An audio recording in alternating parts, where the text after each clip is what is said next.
방금 보신 이 섬진강 댐뿐 아니라 다른 댐들의 경우도 방류량 조절에 실패해서 피해를 봤다는 항의가 빗발치고 있죠. 천재지변이 아니라 인재라는 주장인데요. 하지만 수자원 공사의 입장은 다릅니다. 저수율, 방류량 모두 기준에 맞게 운영했지만 예보를 뛰어넘는 폭우에 어쩔 수가 없었다는 겁니다. 계속해서 김진아 기자입니다. 기록적인 호우가 발생한 건 지난 7일과 8일 사이 폭우 전 댐들의 수위를 살펴봤습니다.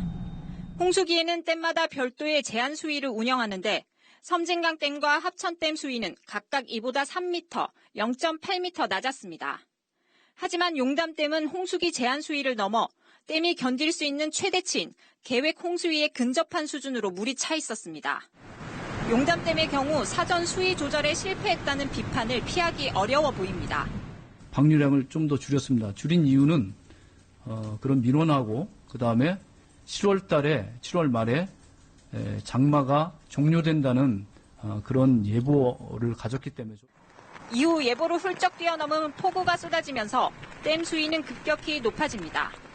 8일 오후 세 곳 모두 방류량을 급격히 늘립니다. 댐의 안전이 위협받을 정도로 물이 가득 찼기 때문입니다.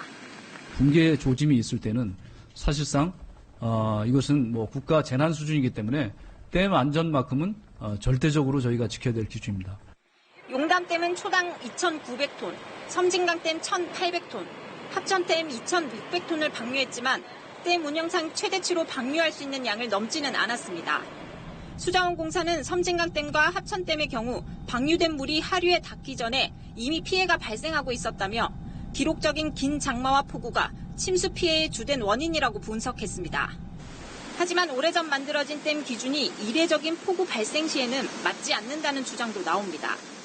기후변화를 따라서 이 댐의 운영 방식도 좀 바뀌어져야 됩니다. 제한 수위를 좀 낮출 수 있는 방법을 좀 고려를 해야 되고요. 이번 수해의 원인을 밝히는데 수위 조절 실패 등 댐 운영에 문제가 없었는지를 규명하는 것은 무엇보다 중요합니다.